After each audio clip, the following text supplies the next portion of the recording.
The desert night was restless.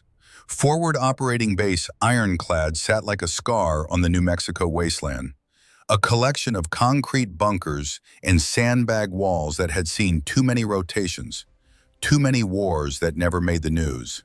The air tasted of diesel fuel and dust. Somewhere beyond the perimeter, coyotes howled at a moon that didn't care.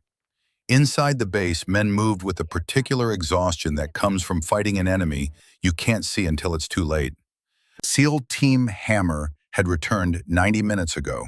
12 men had left at dawn. 9 came back. 2 were confirmed dead. 1 was missing, presumed captured. The math of war was always brutal, always simple. Commander Garrett Blackwood stood in the command center, a converted storage container with maps taped to metal walls and radio equipment that crackled with static. His face was carved from stone in shadow. 42 years old, 20 years in the teams, and he'd never lost this many men in a single operation. Around him, his operators sat or stood in various states of damage. Corporal Isaiah Grant, 22 years old and bleeding through a tourniquet on his thigh, leaned against the wall with eyes that had aged a decade in 18 hours. Senior Chief Roland McKenzie, a bear of a man with a Scottish accent that got thicker when he was angry, cleaned his rifle with movements that were more ritual than necessity. Lieutenant Dalton Reeves paced like a caged animal. 28, sharp-featured, the kind of man who questioned everything and trusted nothing until it was proven in blood. The silence in the room was heavier than the desert heat. Blackwood's hand rested on the map of Devil's Canyon, 15 miles northeast. Red marks indicated enemy positions. Blue marks showed where his men had been pinned down for 6 hours, fighting against numbers that should have been impossible. Intel had said it was a small cell, 20, maybe 30 fighters. Intel had been wrong. The radio on the table hissed with encrypted chatter. Somewhere out there, SEAL Team Viper was holding a compound with walls that wouldn't stop a determined assault.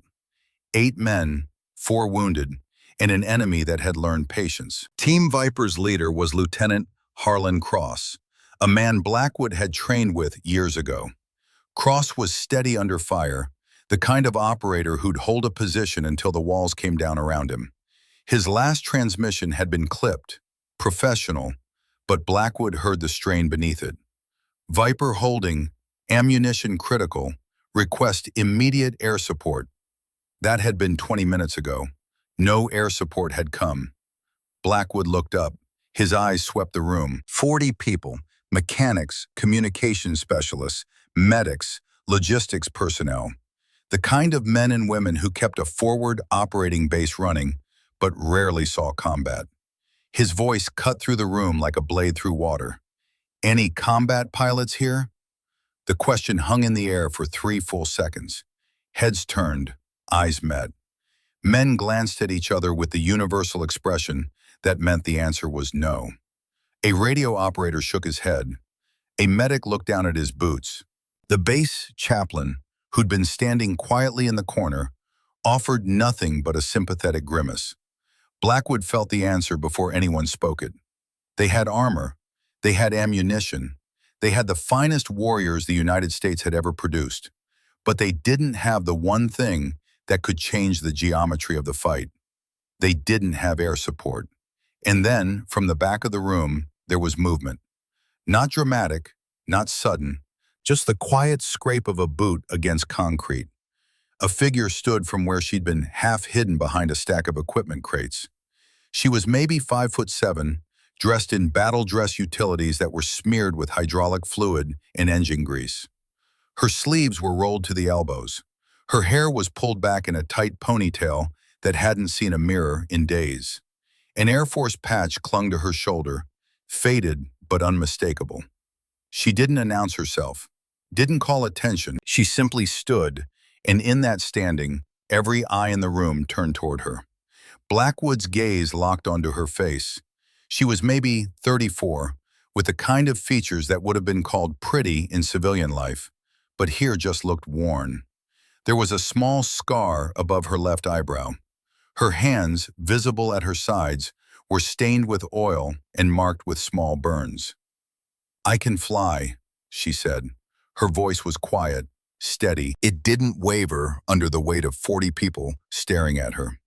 Senior Chief Mackenzie spoke first, his Scottish brogue thick with skepticism.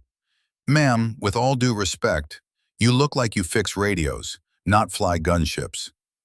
A few men shifted uncomfortably. It wasn't hostility, it was doubt. In their world, trust wasn't given freely, it was earned in fire. The woman didn't flinch. She met Mackenzie's gaze directly. "Call sign Valkyrie," she said. "62 combat missions. Afghanistan, 2019 to 2021. The room went still. Blackwood's eyes narrowed. Something in his memory shifted, clicked into place like the bolt of a rifle. "Wait," he said slowly. "Operation Sandstorm. You're that Valkyrie?" Her expression didn't change, but something flickered behind her eyes. A shadow, a ghost. "Yes, sir." The temperature in the room seemed to drop 5 degrees. Operation Sandstorm wasn't classified, but it wasn't talked about either. August 2021, Kandahar Province. 47 Marines cut off from support, surrounded by Taliban fighters in terrain that made extraction impossible. 2 A-10 Thunderbolts had flown into a firestorm to pull them out. One pilot had made it home, the other hadn't. Blackwood studied her face. He was good at reading people. You had to be, when men's lives depended on knowing who would hold and who would break. What he saw in Captain Elena Thorne's eyes wasn't fear. It was guilt. "Captain Davis," Blackwood said quietly. "He was your wingman." Elena's jaw tightened almost imperceptibly. "He was. The report said he took ground fire covering your position, ejected over hostile territory." "That's correct. They recovered his body 3 days later." Elena said nothing, but her hands, hanging at her sides, curled into fists so tight her knuckles went white. Reeves spoke up from across the room, his voice carrying an edge. "So you're the pilot who got her wingman killed?" The words landed like a punch. Mackenzie shot Reeves a warning look, but the younger lieutenant didn't back down. Elena turned her gaze to Reeves. When she spoke, her voice was still quiet, but there was steel beneath it. "Captain Jeremiah Davis was the finest pilot I ever flew with. He made a choice. He positioned himself between a surface-to-air missile and 47 Marines who would have died without us. That missile was meant for me. He took it instead." She paused. "So yes, Lieutenant, I'm the pilot who watched her wingman die over a radio while I flew home. I'm the pilot who requested ground duty because I couldn't sit in a cockpit without seeing his face. And I'm the pilot standing in front of you right now, asking if you want my help, or if you'd prefer to keep trading accusations while Lieutenant Cross and 7 others run out of ammunition 15 miles from here." The silence that followed was absolute. Reeves held her gaze for a long moment. Then he looked away first. Blackwood cleared his throat. "What do you fly, Captain?" "A-10 Thunderbolt." A murmur ran through the room. Even men who didn't know aircraft recognized that designation. The Warthog, the flying tank, the close air support platform that had saved more ground troops than any jet in the arsenal. Slow, ugly, indestructible, and absolutely terrifying to anyone on the receiving end of its 30mm rotary cannon. Blackwood's expression shifted. Not quite hope. Not yet, but possibility. "You're telling me you can get one of those in the air? Here?" Elena nodded once, sharp and precise. "Warthog 17 is on the strip. She's been grounded for 8 months, but she's intact. I can bring her up." Mackenzie leaned forward, frowning. "Ma'am, that bird hasn't had a pre-flight in half a year. You'd be flying a coffin held together with prayers and duct tape." "Then I'll make sure I pray harder," Elena said without a trace of humor. Blackwood studied her. In his career, he'd worked with hundreds of pilots. The good ones were confident. The great ones were humble. The best ones were the ones who'd been broken and put themselves back together. Elena Thorne had the eyes of someone who'd been shattered and had used the shards to rebuild something sharper. "Captain," Blackwood said carefully. You understand what you're saying. If you're wrong, if you can't deliver, men die tonight. I know what's at stake, Commander. Do you? Elena's voice didn't rise, but it cut deeper. I know that Lieutenant Cross and 7 others are holding a compound with ammunition they'll run out of in the next hour. I know that you've already lost 2 men today, and you're about to lose 8 more if something doesn't change. And I know that I'm the only person in this room who can fly that aircraft. She took a breath. You don't have to like me.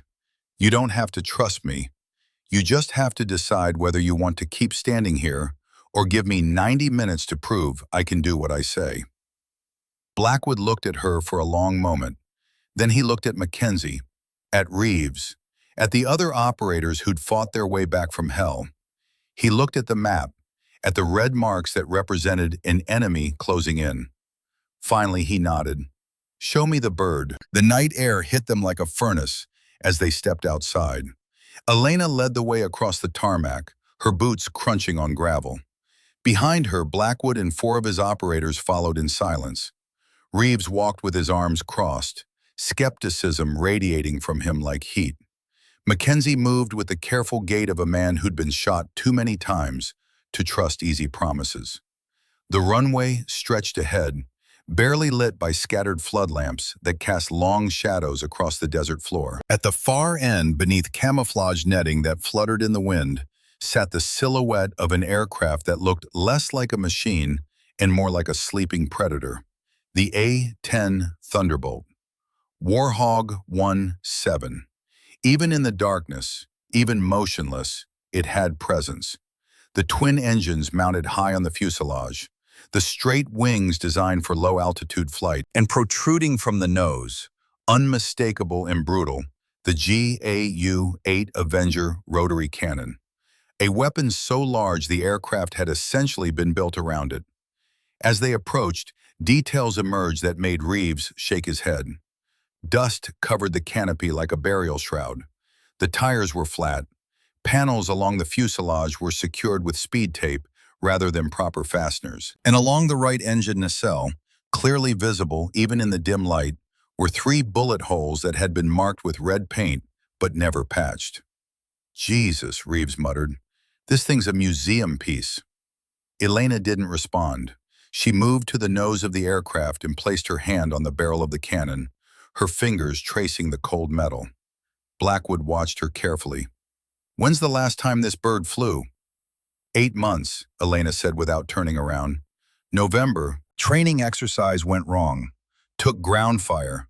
Pilot brought her back on one engine, but the damage was too extensive for field repairs.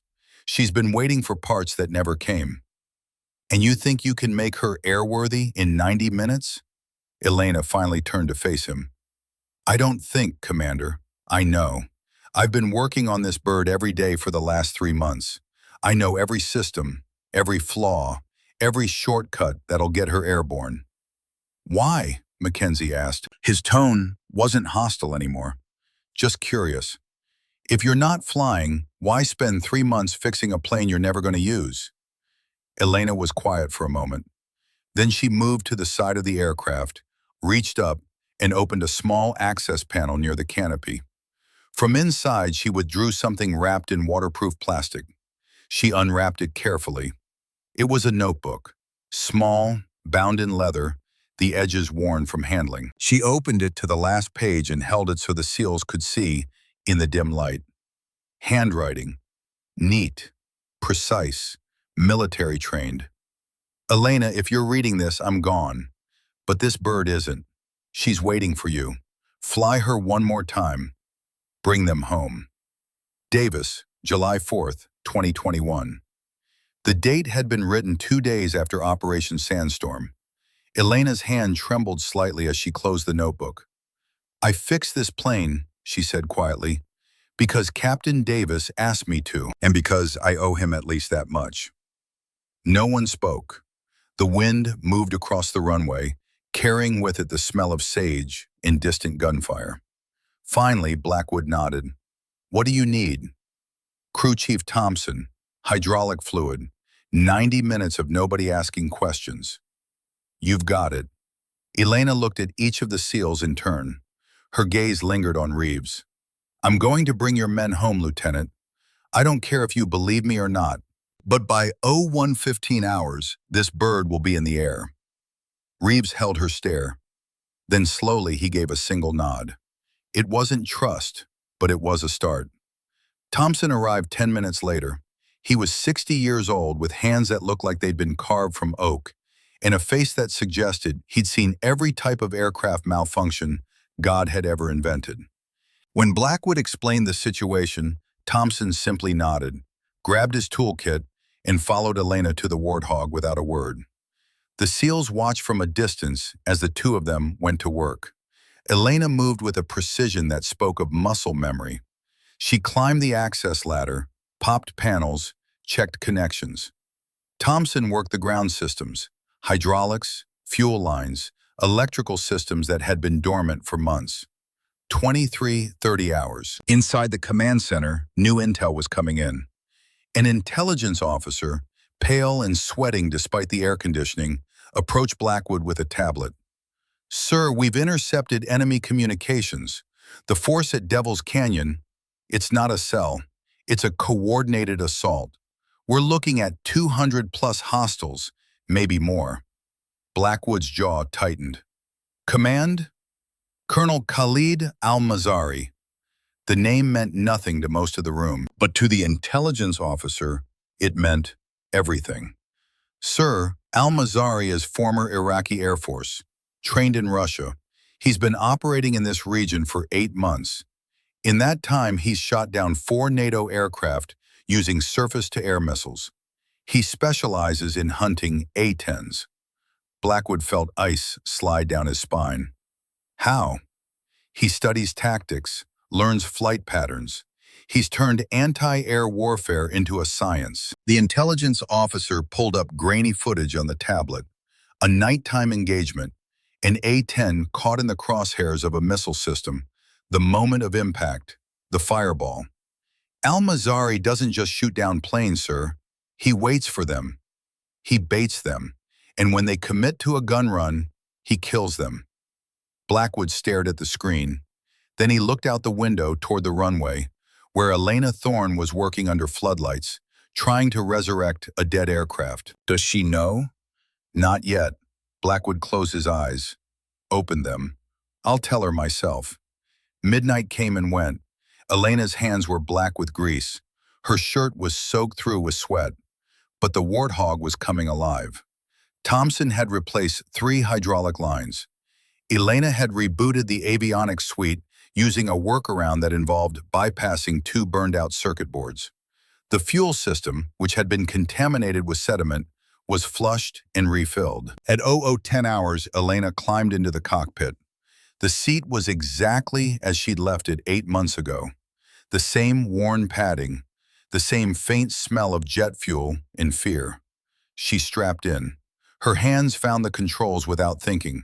Throttle, stick, master arm. Everything was exactly where it should be. For a moment, she just sat there, eyes closed, breathing. She could hear Davis's voice in her memory. You're the best damn pilot I've ever flown with, Elena. Don't you forget that. She opened her eyes. Outside, Thompson gave her a thumbs up. Systems were green. Elena flipped the battery switch. The panel before her flickered to life, dim at first, struggling, then brightening as power flowed through circuits that had been dormant for too long. She reached for the engine start sequence. Her finger hovered over the switch, and then she pressed it. The right engine coughed, sputtered, belched black smoke that made Thompson step back. For 5 seconds, nothing happened. Then with a roar that shook the night, the engine caught. The turbines spun up, whining into life, and suddenly the Warthog was no longer a corpse. It was breathing. Elena didn't wait. She started the left engine.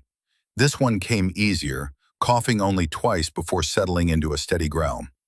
From the command center, the SEALs heard it. That sound, the sound of an A-10's engines, unmistakable and primal. Men stepped outside to watch. On the runway, beneath floodlights, the Warthog sat with both engines running, exhaust shimmering in the heat, ready. Elena ran through her checklist. Hydraulics, green. Fuel, 90 minutes. She'd managed to squeeze extra fuel from the reserves. Ammunition. She checked the counter and her heart sank. 580 rounds, not the standard 1,150. Someone had offloaded half the drum during the last maintenance cycle and never refilled it. She had 2 AGM-65 Maverick missiles, no rocket pods, 90 minutes of fuel, 580 rounds of 30mm ammunition, 2 missiles. It would have to be enough. Blackwood's voice crackled over the radio. "Valkyrie, we need to talk." Elena keyed her mic. "I'm on the clock, Commander. Make it fast." The enemy commander at Devil's Canyon, his name is Khalid al-Mazari, former Iraqi Air Force pilot. He shot down 4 A-10s in the last 8 months. He studies tactics, learns patterns. If you fly into that canyon, he's going to be waiting for you. Elena stared at the horizon, the dark line where the desert met the sky. Understood. Captain, he's specifically trained to kill warthogs. He'll have surface-to-air missiles positioned on high ground. He'll wait for you to commit to a gun run, and then he'll fire. I said, "I understand, Commander." There was a pause. "You're still going?" It wasn't a question. Elena looked down at the notebook sitting on the console beside her. Davis's handwriting. "Bring them home." "Affirmative. I'm still going." Another pause. Then Blackwood's voice, quieter. "Godspeed, Valkyrie." Elena didn't respond. She locked the canopy, sealing herself inside. The world outside became muffled, reduced to the roar of engines and the glow of instruments. She taxied forward. The Warthog rolled slowly at first, heavy and ungainly on the ground, but obedient. At the edge of the runway she saw them, the SEALs, all 9 of them standing in a line. Blackwood in the center, Mackenzie to his right, even Reeves, arms no longer crossed, standing at attention. As Elena passed, Mackenzie raised his hand in a slow, deliberate salute. One by one, the others followed. Elena felt something crack inside her chest, but she didn't let it show on her face. She just nodded once, brief and sharp, and continued to the runway threshold. 0110 hours. She lined up on the center line, ran the engines to full power. The Warthog shook like something alive, eager, angry. The tower crackled. "Warthog 17, you are cleared for takeoff. Winds calm. Good hunting." Elena pushed the throttles forward. The A-10 surged down the runway, slow at first, then faster, the nose lifting at 130 knots.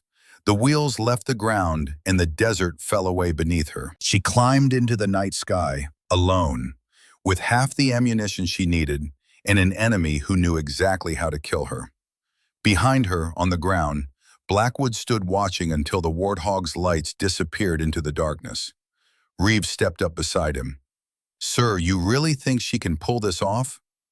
Blackwood didn't answer immediately. He just watched the empty sky where the aircraft had vanished. Finally, he spoke. "Lieutenant, that woman just started a dead plane with spare parts and willpower. She's flying into a kill box designed specifically for her. And she's doing it because 8 men she's never met are about to die." He turned to look at Reeves. "I don't think she can pull it off. I know she will. Because she's already proven the most important thing." "What's that, sir?" "She's not flying for herself. She's flying for them. And that, Lieutenant, is the only thing that matters." In the distance, thunder rolled across the desert, but it wasn't a storm. It was the sound of an A-10 Thunderbolt, low and fast, heading toward Devil's Canyon, heading toward war. The Valkyrie had risen, and the night was about to burn. The desert stretched below like an ocean of darkness. Elena flew at 400 feet, low enough to stay under most radar, high enough to give her reaction time if something went wrong. The Warthog cut through the night air with a sound like tearing fabric, engines growling their steady rhythm. 140 knots, fast enough, slow enough to see everything. Her eyes moved constantly, HUD display, horizon, fuel gauge, Threat warning receiver. The cockpit was a cathedral of green light and shadow, and she was alone in it. 15 miles to Devil's Canyon. The radio crackled with encrypted chatter. Team Viper's frequency. She could hear the tension beneath the professional calm. Contact right. 2 tangos moving on the east wall. Copy. Engaging. The sharp crack of rifle fire, distant and tinny through the speaker. We're down to 30% ammunition, Lieutenant. Maybe 20 minutes of sustained fire. A different voice, younger, scared but holding it together. Then Lieutenant Harlan Cross, calm as if he were ordering coffee. Acknowledged. Conserve your shots. Make them count. Valkyrie is inbound. Elena keyed her mic. Hammer Viper, this is Valkyrie. I have you on thermal. 12 minutes out. Cross responded immediately. Copy, Valkyrie. Situation is deteriorating. We have 2 KIA, 6 effectives, 4 wounded. Enemy is massing for final assault. 2 dead, 6 left alive. Elena's jaw tightened. She pushed the throttle forward slightly. The Warthog accelerated. 11 minutes. Below her, the terrain changed. Flat desert gave way to broken ground, rocky outcroppings that cast moon shadows like spilled ink. This was the approach to Devil's Canyon, a natural formation that had been fought over for centuries by different armies under different flags. Tonight it would be fought over again. Her threat warning receiver chirped once. Not a lock, just a sweep. Someone down there had radar. Someone was looking for her. Colonel Khalid Al-Mazari, the hunter. Elena thought about what Blackwood had told her. 4 NATO aircraft shot down, all A-10s, all killed during gun runs when they were committed, predictable, vulnerable. Khalid had studied her type of aircraft the way a surgeon studied anatomy. He knew where to cut, but he didn't know her. Not yet. 10 minutes out, she saw it. Devil's Canyon opened up ahead like a wound in the earth. 2 miles long, half a mile wide, with walls that rose 300 feet on either side. At the eastern end, a small compound, probably an old ranch or mining operation, sat surrounded by makeshift fortifications. That's where Team Viper was making their stand. Elena switched her targeting pod to thermal imaging. The screen bloomed with heat signatures, too many to count. Clusters of white figures surrounding the compound from 3 sides. North, west, south. The east was open terrain, but that was a killing field with no cover. 200 contacts, maybe more, and in the center, 6 tiny signatures. Cooler, stationary, conserving energy. Team Viper. 6 men holding against 200. The math was impossible. Elena zoomed the thermal image tighter. She could see the tactical situation now. Mortar team on the northeast ridge, 3 men in a tube. Technical trucks in the southwest approach. 6 vehicles with heavy machine guns. And a mass of infantry in the center, probably 180 fighters, preparing to rush the compound. Her fingers moved across the weapons panel. She armed the GAU-8 cannon. The vibration changed slightly as the system came online. The massive 7-barreled rotary weapon beneath her feet, preparing to speak. 580 rounds. That was 4.7 seconds of continuous fire. She would have to make those seconds count. Hammer Viper, Valkyrie on station. I have visual on your position. 3 primary targets identified. Mortar team northeast, technical convoy southwest, infantry mass center. Request you mark your position with IR strobe. Cross's voice came back steady. Copy, Valkyrie, marking now. On her thermal display, one of the heat signatures inside the compound began flashing. Infrared strobe light, invisible to the naked eye, bright as a star on her sensors. Visual confirmed, Elena said. Stand by for fire. She banked left, beginning her approach run. The Warthog responded sluggishly. The damaged hydraulics made her inputs feel loose, imprecise. But the bird held together. Below, the mortar team was setting up for another shot. She could see them clearly now on the thermal. 3 men, 1 feeding rounds, one adjusting elevation, one preparing to fire. They had no idea she was above them. Elena nosed down, the altimeter unwound. 400 feet, 350, 300, 250. The target reticle on her HUD centered on the mortar position. Her thumb found the trigger. She exhaled slowly and fired. The GAU-8 Avenger opened up with a sound that could only be described as God tearing the sky in half. Bert! Not a series of shots, but a single prolonged roar, a sound so deep and violent it could be felt in the bones. 2.5 seconds, 100 rounds. 30-millimeter depleted uranium rounds screamed downward at 3,900 feet per second. Each projectile hit with the force of a small car moving at highway speed. The mortar position ceased to exist. Rock exploded into dust. The mortar tube disintegrated. The three men were simply gone, erased from the earth in a fraction of a second. Elena pulled up hard. 4.5 Gs pushed her into the seat. The Warthog groaned, but climbed. The radio erupted. Direct hit! Valkyrie, that's a direct hit. Mortar position destroyed, Cross's voice. And beneath the professional calm, there was something else. Relief. Hope. Elena leveled off at 600 feet and banked right, already lining up her next target. But before she could acquire, her threat warning receiver shrieked. Missile lock. The sound was high-pitched, urgent, designed to trigger every survival instinct. Elena reacted on pure muscle memory. Chaff and flares punched out from the Warthog's dispensers. Bursts of heat and metal confetti designed to confuse infrared and radar seekers. She yanked the stick hard left and dove. The missile came from the northern ridge. An SA-18 Grouse, Russian-made, shoulder-fired, designed specifically to kill low-flying aircraft. It tracked her through the first turn. Elena watched it on her display, a white streak closing fast. She fired more flares, rolled the aircraft inverted, pulled through into a descending spiral. The missile followed for 3 seconds. Then it saw a flare that burned hotter than her engines and veered off, detonating 40 feet from her left wing. The shockwave hit like a fist. The Warthogs shuddered. Alarms beeped. But the titanium bathtub surrounding the cockpit did its job. She rolled upright, heart hammering, and climbed. Valkyrie, you good? Cross's voice, tense. Still here, Elena managed. Her hands were shaking slightly. She tightened her grip on the stick. SAM launched from Northern Ridge, engaging. But even as she said it, her mind was racing.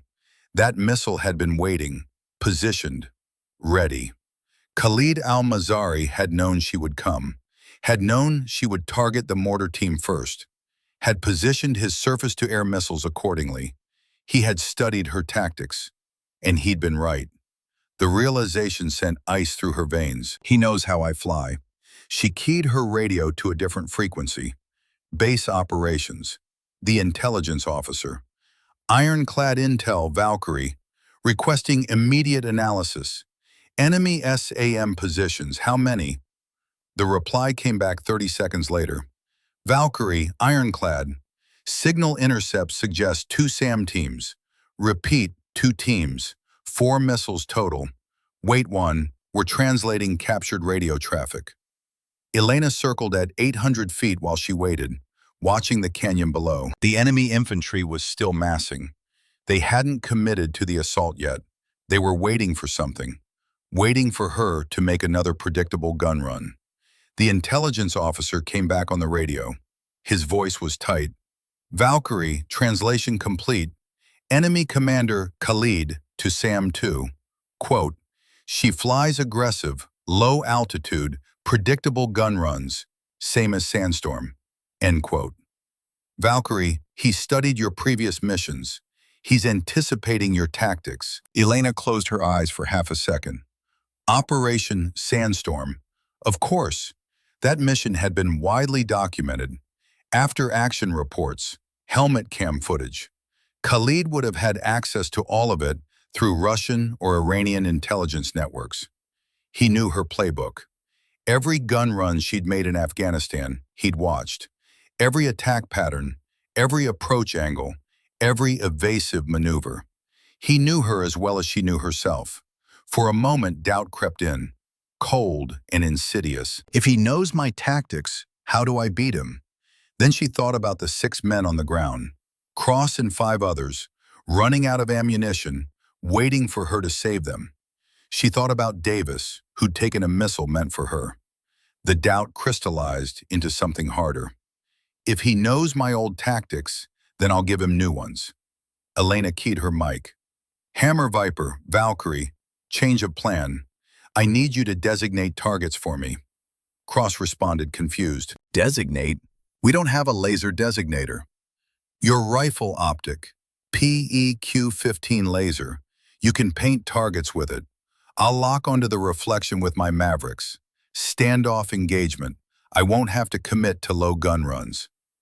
There was a pause, then Cross, understanding. Copy, we can do that. What's your first target? Elena zoomed her thermal imaging on the northern ridge, where the first missile had come from. The SAM team would have moved after firing, but they couldn't have gone far. The terrain was too rough. She scanned the ridgeline systematically and found them. A heat signature in a shallow cave, partially concealed. 3 men, and the distinctive shape of an SA-18 launcher. Northern Ridge, Elena said. Cave position at coordinates November 7, 3, 2, 4, 5. Can you laze it? Stand by. 15 seconds of silence. Then Cross.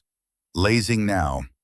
On Elena's targeting display, a tiny pinpoint of reflected laser light appeared. The Maverick missile's seeker head saw it immediately and locked on. Good tone, Elena confirmed.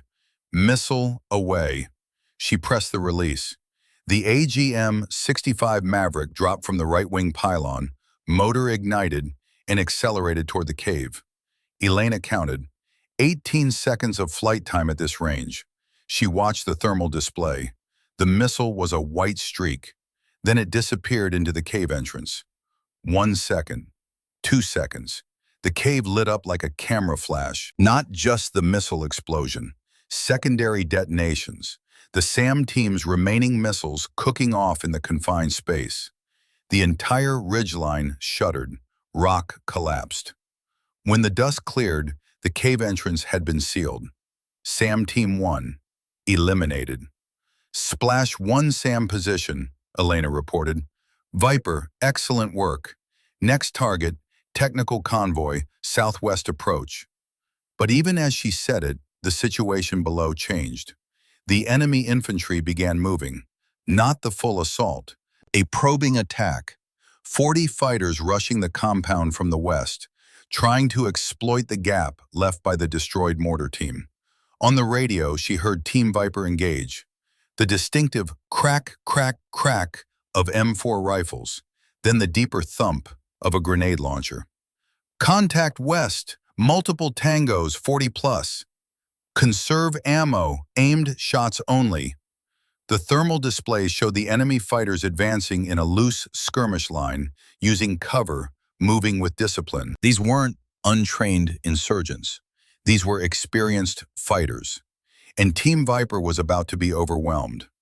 Elena made a decision. The technical convoy could wait. The SAM team could wait. Right now, those 40 fighters were the immediate threat. She nosed down, accelerating. Viper, break contact and take cover. Danger close fire incoming. Copy. All stations, get down, get down. Elena dove to 300 feet. Too low, dangerously low. But she needed accuracy. The infantry mass spread below her. She could see individual heat signatures now. Men running, taking positions behind rocks. She centered the reticle on the leading edge of the assault and fired. The GAU-8 roared again. 3 seconds, 120 rounds. The effect was apocalyptic. A line of earth 40 meters long simply erupted. Dust and rock and bodies thrown into the air. The 30-millimeter rounds hit the ground and ricocheted, fragmenting, creating a zone of absolute lethality. 15 fighters died in that 3-second burst. 20 more were wounded, screaming, crawling for cover. The assault broke. The survivors turned and ran back toward their own lines. Discipline forgotten, survival instinct overwhelming training. Elena pulled up and climbed, breathing hard. 360 rounds remaining. One Maverick missile left, and she still hadn't dealt with the technical convoy or the second SAM team. Below, Cross came on the radio. His voice was shaking slightly. "Valkyrie, that was danger close. We felt the impacts through the walls." "Apologies," Elena said, "but they're retreating." "Negative apologies needed. You just saved our lives. Again." Elena allowed herself a thin smile. Then it faded, because her threat warning receiver was beeping again. Not a lock, just a search radar, sweeping, looking. Khalid was still out there. SAM Team 2, waiting. She had to find them before they found her. Then the radio crackled. Not from Team Viper, from Ironclad Base. "Valkyrie, Ironclad, we have a situation." Elena's stomach dropped. "Go ahead. Friendly QRF inbound to your position. Marine Rifle Platoon, 2-8 personnel, coming from Firebase Grizzly to reinforce Viper. ETA 12 minutes.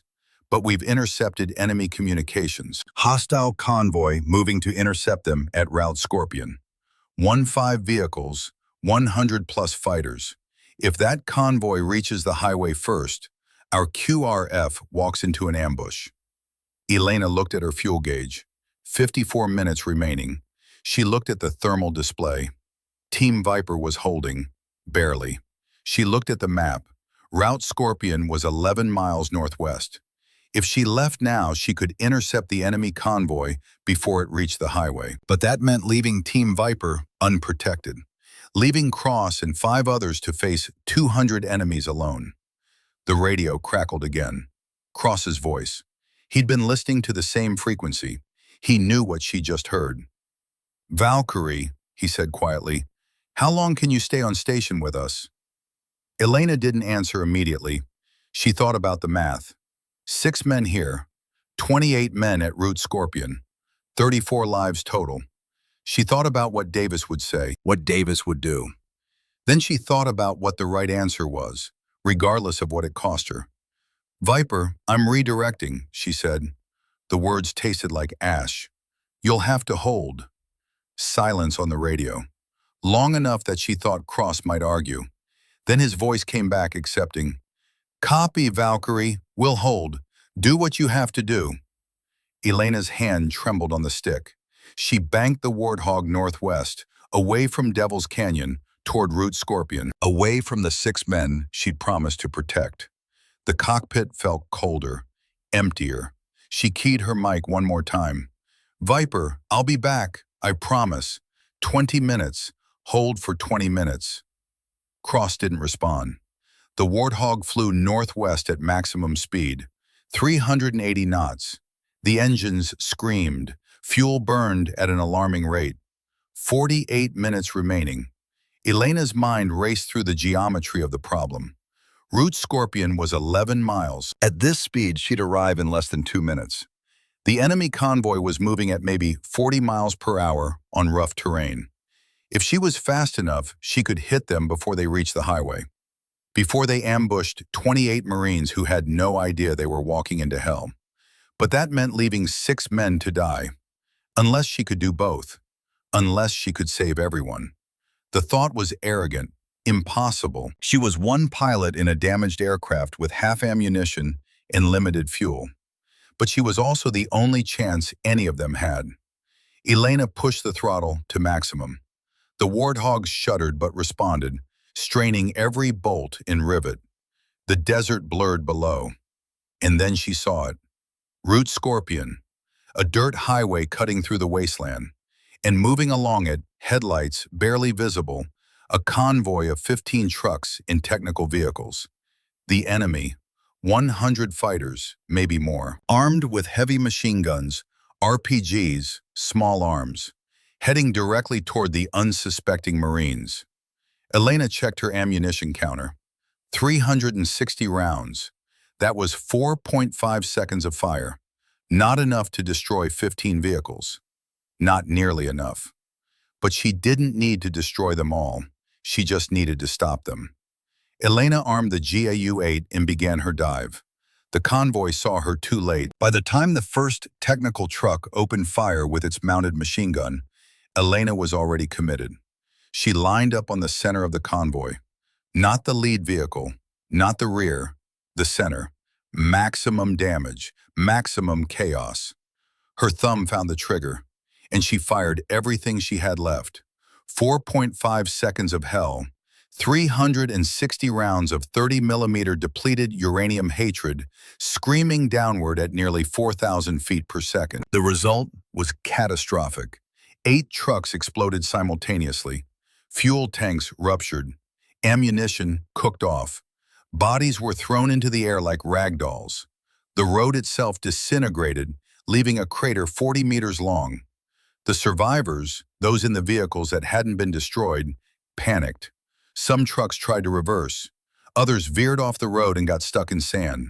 Fighters jumped out and ran in every direction, abandoning their vehicles, their weapons, their mission. The convoy was finished, shattered, no longer a threat. Elena pulled up, breathing hard, hands shaking from adrenaline. 0 rounds remaining. 1 Maverick missile left. 38 minutes of fuel. And she was still 11 miles from Devil's Canyon, where 6 men were fighting for their lives. The radio crackled. "Valkyrie, this is QRF Actual. We saw the fireworks. Route is clear. We're moving through. Whatever you just did, you saved a lot of Marines tonight." Elena didn't feel triumphant. She felt sick. Because she just spent her last bullet on strangers while abandoning the men who trusted her. She turned the Warthog south, back toward Devil's Canyon, and pushed the engines to maximum. But before she'd gone 2 miles, something happened that made her blood freeze. Her right engine temperature spiked. Red warning light. Oil pressure dropping. One of the old bullet holes, the ones that had never been properly patched, had finally given way under the stress of maximum thrust. Oil was leaking. Temperature was climbing. In 90 seconds, that engine would seize, and she was still 9 miles from Team Viper. Elena made the hardest decision of her life. She shut down the right engine completely, cut fuel, feathered the propeller, watched as the temperature stabilized and the fire risk disappeared. Now she was flying on one engine. Thrust cut by 40%. Speed reduced to 220 knots. Fuel consumption actually increased because the remaining engine had to work harder. 18 minutes of fuel remaining, and 9 miles to go. The radio crackled. Cross's voice, strained, desperate. "Any station, this is Hammer Viper.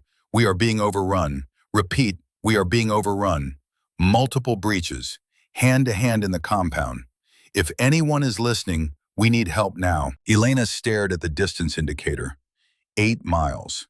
At 220 knots, that was 2 minutes and 11 seconds. She looked at the fuel gauge. If she diverted any more power to speed, she wouldn't have enough fuel to make it back to base after extraction. She'd crash in the desert. But if she didn't get there in time, Cross and his men would die. Elena's hand moved to the throttle. She pushed it forward past the recommended maximum. The single engine screamed in protest. Temperature climbed into the red zone. The Warthog accelerated. 240 knots, 260, 280, fuel gauge dropping like a stone. 16 minutes, 14, 12. The airframe shook, metal groaned. Warning lights flashed across the panel like a Christmas tree. Elena ignored all of it. Her eyes were locked on one thing, the distance indicator. 7 miles, 6, 5, the radio. "Viper to any station, we are in the compound interior. 4 effectives remaining. Ammunition exhausted. This is our last transmission. Tell our families." "Negative." Elena's voice cut through, sharp as a blade. "Viper, Valkyrie is 2 minutes out. Do not give up. Do you hear me? Do not give up." Silence. Then Cross, his voice barely a whisper. "Valkyrie? You came back?" I promised, didn't I? 2 minutes. Find cover and stay alive for 2 minutes. 4 miles. 3. The Warthog screamed through the night sky, trailing smoke from the dead right engine, the left engine burning itself to pieces, fuel down to 10 minutes. Elena could see Devil's Canyon ahead now, the firefight visible even from this distance. Muzzle flashes, explosions, 2 miles. And then her threat warning receiver wailed one final time. Missile lock, SAM Team 2, the one she'd never found. Khalid al-Mazari, patient hunter, had waited for exactly this moment, when she was damaged. Slow, predictable. The SA-18 launched from somewhere on the southern ridge. Elena saw it on her display, a white streak climbing fast. She had no ammunition, no flares left. One engine, no speed to evade. The missile was going to hit. Elena Thorne was going to die. But not before she got one more message out. She keyed her radio, voice calm, accepting. Viper, Valkyrie, I'm hit, going down. But I'm over your position. Watch the skies. And then, instead of trying to evade the missile, Elena did something insane. She dove straight toward it. The missile closed at over 2,000 feet per second. Elena dove toward it, the Warthog screaming earthward on a single dying engine, smoke trailing behind like a funeral shroud. Every instrument on the panel was red. Every alarm wailed in desperate chorus. The airframe shuddered with vibrations that threatened to tear the aircraft apart. She had perhaps 3 seconds before impact. Her hand moved across the weapons panel one last time, not to arm anything, but to activate the one system she had left. The AGM-65 Maverick missile, still mounted on her left wing pylon. She couldn't fire it at the SAM. The Maverick was designed for ground targets, not air-to-air combat, but she could use it as a flare. Elena's thumb hit the emergency release at the exact moment she pulled the Warthog into the most violent maneuver the damaged aircraft could survive. Not away from the missile, toward it, then under it, a split-second dodge that put the Maverick between her and the incoming SAM. The SA-18 Seekerhead saw the Maverick's motor ignite, saw a heat signature even brighter than the Warthog's engine. It made a decision in microseconds, the way machines do. It followed the brighter target. The two missiles met 300 feet above Elena's canopy. The explosion was tremendous, a fireball that turned night into day, shockwave radiating outward in a perfect sphere. The Warthog was caught in the edge of the blast.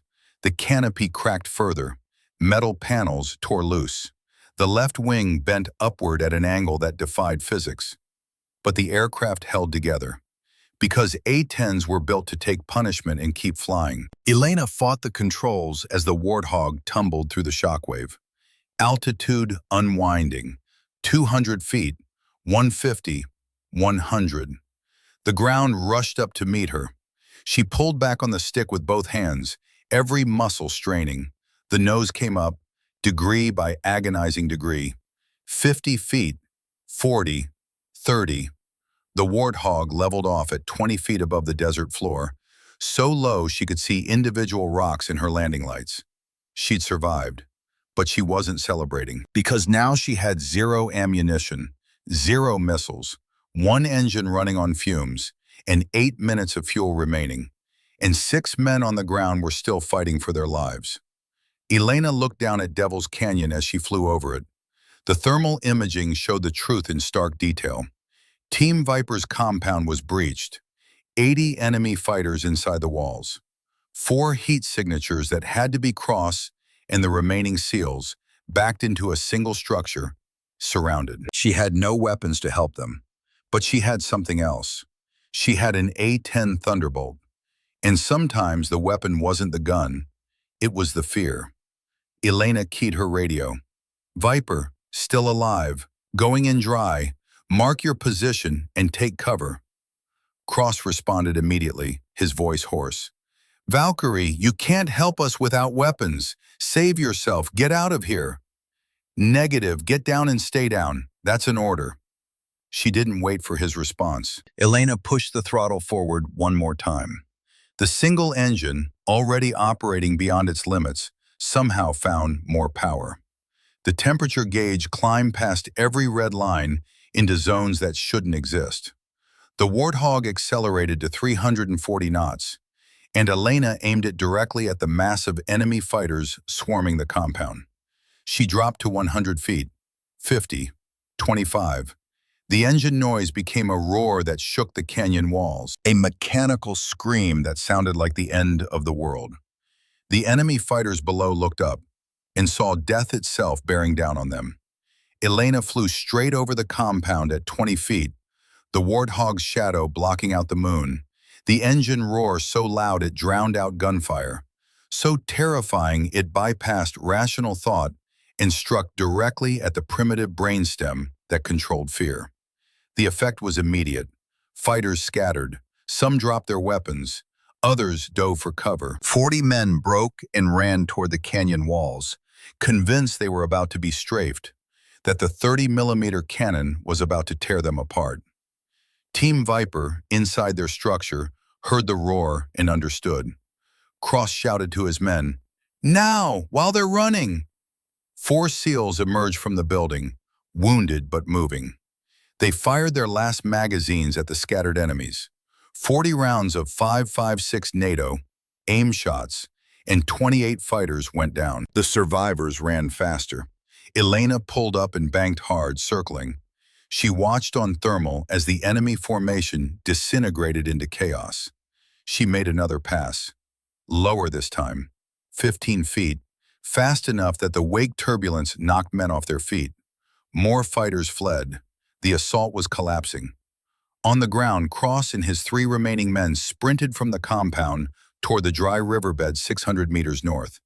The extraction point. 1 SEAL carried Corporal Isaiah Grant over his shoulders. Another limped on a leg wound, but kept moving. Elena circled above them like a guardian angel, the Warthog's engines screaming defiance at the night. She made a third pass over the enemy positions, this time at 10 feet, skimming the ground so close her landing gear nearly clipped a technical truck. The last organized resistance broke.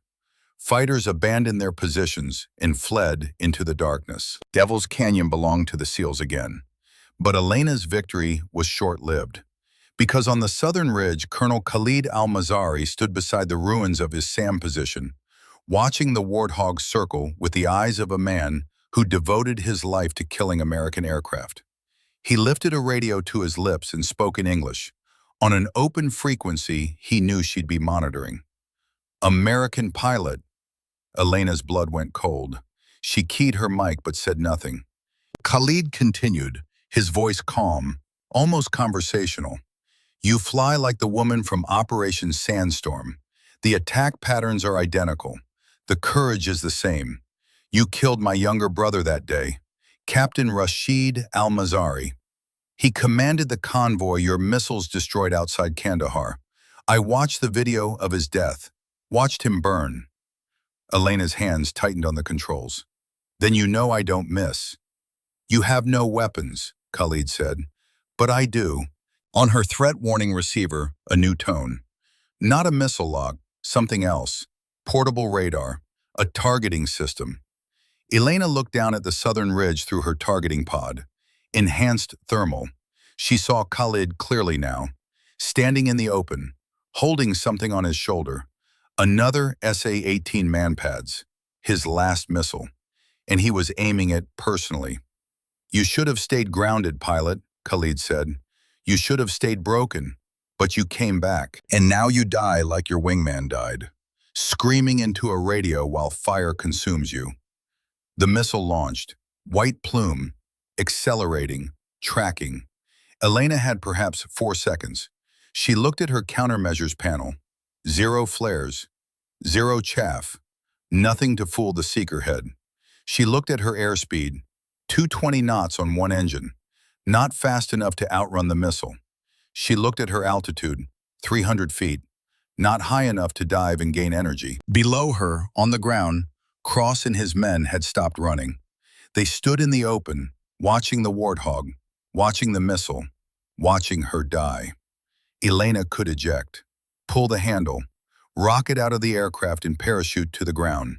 She'd survive, but the Warthog would crash, and Cross was directly under her flight path. If she ejected, the aircraft would hit him. Blackwood's voice crackled over the radio from Ironclad Base. "Valkyrie, eject! Elena, eject now!" She looked at the ejection handle. Then she looked at the 6 men on the ground who'd survived because she'd come back. Her hand moved away from the ejection handle. "Negative," she said quietly. "I bring her down or I don't come down." 3 seconds to impact. Elena pulled the stick hard right and dove toward the deck. The missile followed, its motor burning bright. 2 seconds. She saw terrain ahead, a rocky outcropping, 30 feet tall, between her and the missile. She flew straight at it. 1 second. At the last possible instant, Elena pulled up, the Warthog's belly clearing the rocks by inches. The SA-18 missile, traveling at Mach 2, couldn't match the maneuver. It slammed into the outcropping and detonated. The explosion was directly behind Elena's aircraft. The shockwave hit like a giant's fist, spinning the Warthog violently to the left. The damaged left wing, already stressed beyond tolerance, began to tear away from the fuselage. Metal screamed. Hydraulics burst. The aircraft entered a flat spin. Altitude, 600 feet and falling. Elena fought the controls. Nothing responded. The stick was dead in her hands. The rudder pedals useless. 400 feet. The Warthog spun like a leaf in a tornado, rotating twice per second, centrifugal force crushing her against the seat. 200 feet. She couldn't breathe, couldn't think. The world was a blur of stars and sand and instrument lights that no longer meant anything. 100 feet. Through the chaos, through the spinning, Elena saw something. The dry lake bed, flat terrain, a mile to the east, if she could just reach it. 50 feet. She cut power to the remaining engine. The spin slowed fractionally. She deployed the speed brakes, creating drag on one side. The rotation decreased, still spinning, but slower now. 20 feet. The lake bed was ahead. She wasn't going to make it. Elena pulled the nose up with pure willpower, fighting against physics, against fate, against the mathematics that said this aircraft was already dead. The Warthog stopped spinning, nosed toward the lake bed. 10 feet. She held it level for 1 second. 2, 3. The wheels were still retracted. No time to lower them. This was going to be a belly landing. 5 feet. Elena crossed her arms over her face and braced. The A-10 Thunderbolt hit the desert floor at 180 knots. The impact was like being hit by a train. The entire aircraft compressed, every rivet and bolt crying out. The canopies shattered into a spiderweb of cracks. Elena's head snapped forward against the restraints, hard enough to split the skin on her forehead. The Warthog skidded across the lakebed, throwing up a rooster tail of dust and sparks. Metal tore. The right wing separated completely, tumbling away into the darkness. The left engine nacelle ripped free. 400 meters of destruction. Then 300. 200. The aircraft spun 170 degrees, sliding backward now, still shedding pieces. 100 meters. 50. The Warthog came to rest in a cloud of dust so thick it blocked out the stars. Silence. Just the tick of cooling metal and the hiss of leaking fluids. Then, from Ironclad Base, Blackwood's voice, desperate.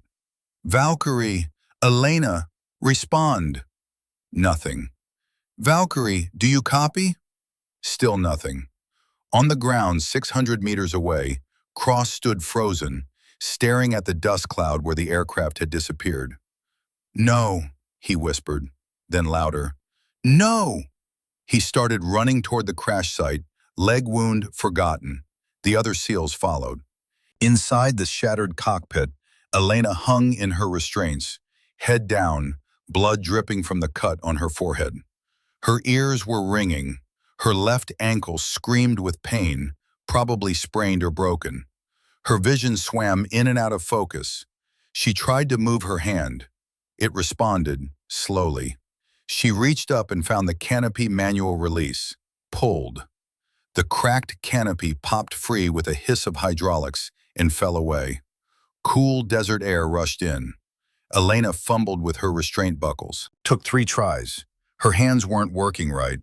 But finally the buckles released and she half fell, half climbed out of the seat. Getting out of the aircraft took 30 seconds that felt like an hour. Every movement sent fresh waves of pain through her body. But she made it. She stood on the wing of the wrecked Warthog, one hand braced against the fuselage for support, the other raised in the air. In the distance, she could see lights approaching. Vehicles, Cross and his team. Elena touched the side of the aircraft one last time. The metal was still warm. "Thank you," she whispered. "You brought me home, just like you promised." Then her legs gave out, and she sat down hard on the wing. The SEALs arrived 2 minutes later. Cross was first, climbing up to her, his face streaked with dirt and blood, and something that might have been tears. "You crazy, beautiful, insane woman," he said. "You came back. You actually came back." Elena managed a weak smile. "I promised, didn't I?" But it was Reeves who appeared next, having driven out from base with the QRF. He climbed onto the wing, pulled off his plate carrier, and extracted something from the inside pocket. His SEAL Trident pin. The one he'd earned after 2 years of the hardest training the military could devise. He held it out to her. "I can't take that," Elena said. "You earned it more than I did," Reeves replied. His voice was firm. "You saved 8 men tonight with an airplane that should have never flown. You went into a kill box designed for you, and you won. You are more of a warrior than I'll ever be." He pinned it to her flight suit, right over her heart. Elena looked down at it. The golden eagle, the anchor, the trident, the pistol. She thought about Davis, about all the men she'd brought home over 62 missions, about the 6 men standing around her now. "Thank you," she said quietly. Senior Chief Mackenzie stepped forward, the big Scottish man who doubted her in the beginning. His face was softer now. "My daughter wants to be a pilot," he said. "When I tell her about tonight, I'm going to tell her to be like you. Brave, unbreakable, a guardian." The QRF Marines arrived 30 minutes later in Humvees, along with medical personnel from Ironclad Base. They loaded Elena onto a stretcher, despite her protest that she could walk. As they carried her toward the vehicles, she looked back one last time at the Warthog. The aircraft was finished. Fuselage cracked in 4 places, both engines destroyed, wing torn off, avionics fried. But it had done its job. It had brought her home. And through her, it had saved lives, just like Davis had asked.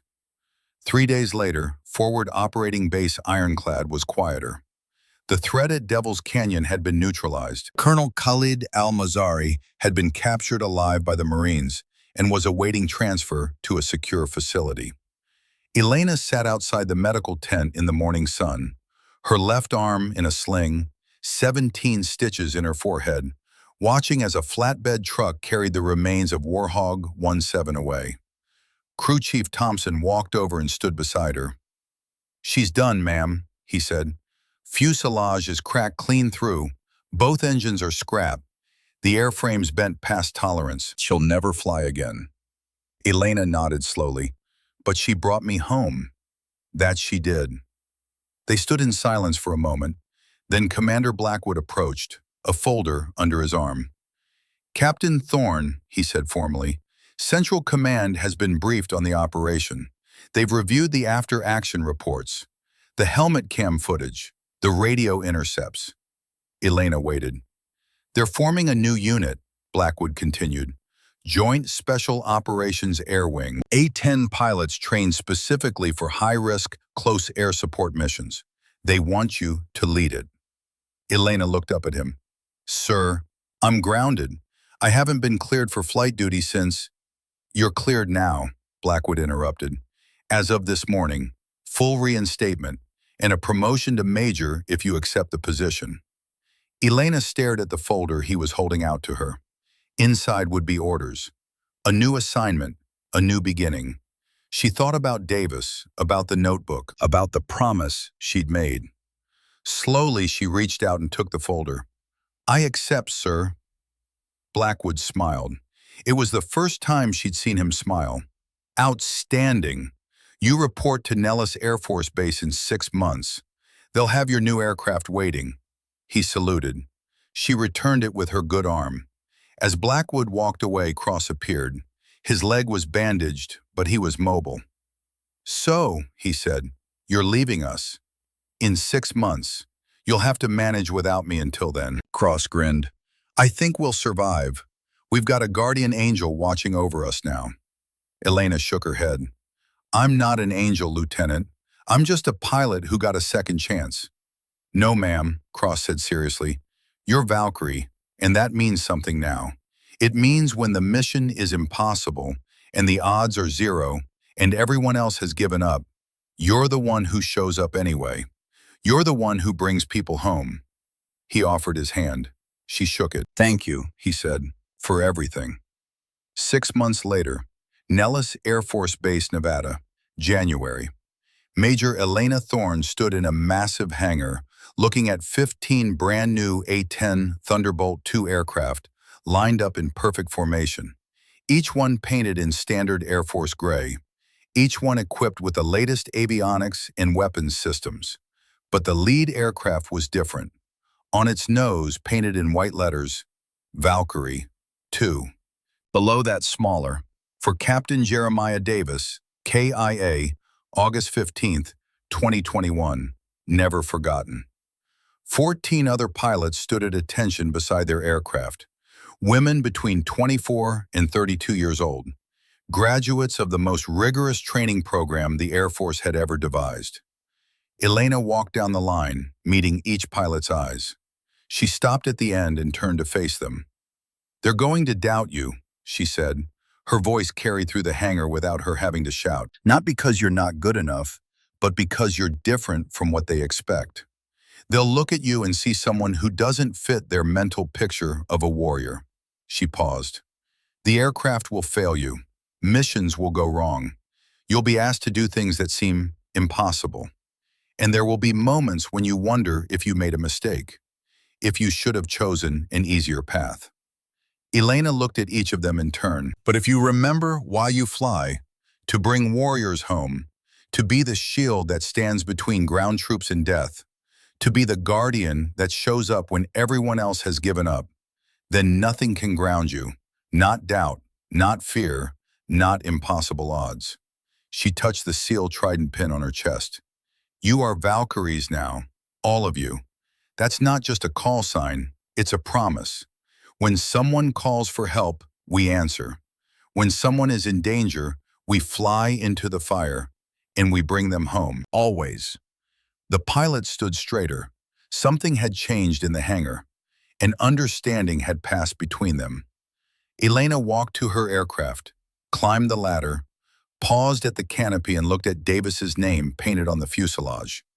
"We did it, Jeremiah," she said softly. "We brought them home." She climbed into the cockpit. The seat felt right, the controls familiar, like coming home after a long journey. One by one, the other pilots climbed into their aircraft. Engines started. 15 A-10s coming to life simultaneously, the sound like rolling thunder. The tower radio crackled. "Valkyrie flight, you are cleared to taxi, cleared for takeoff on runway 21. Winds calm. Good hunting." Elena smiled. She pulled on her helmet, the one with Guardian stenciled on the side. She keyed her mic. "Valkyrie flight, this is Valkyrie lead. Let's go bring them home." 15 warthogs taxied in formation.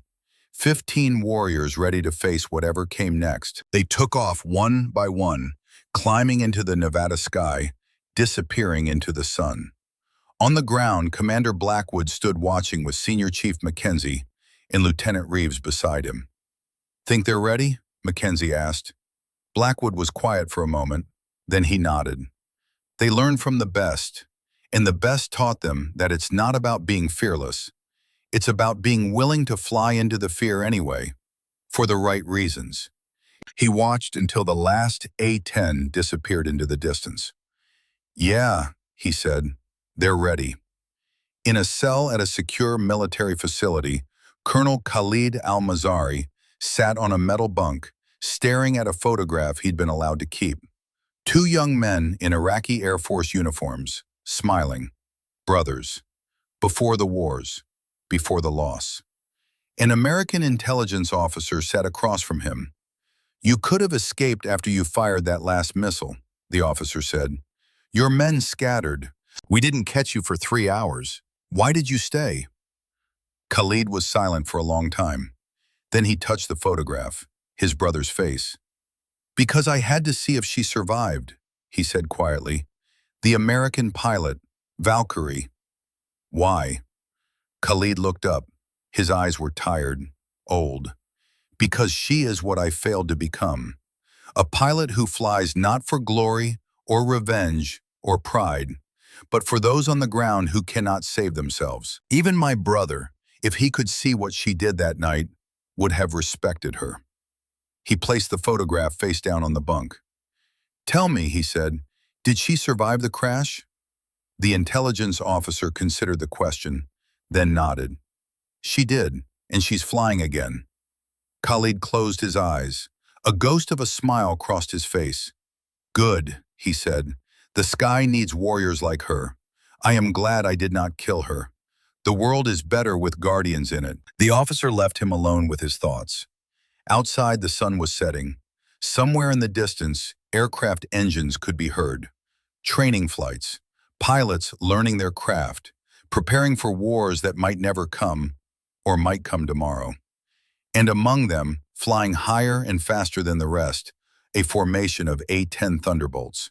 The Valkyries, the Guardians, ready to answer the call, ready to bring warriors home, always.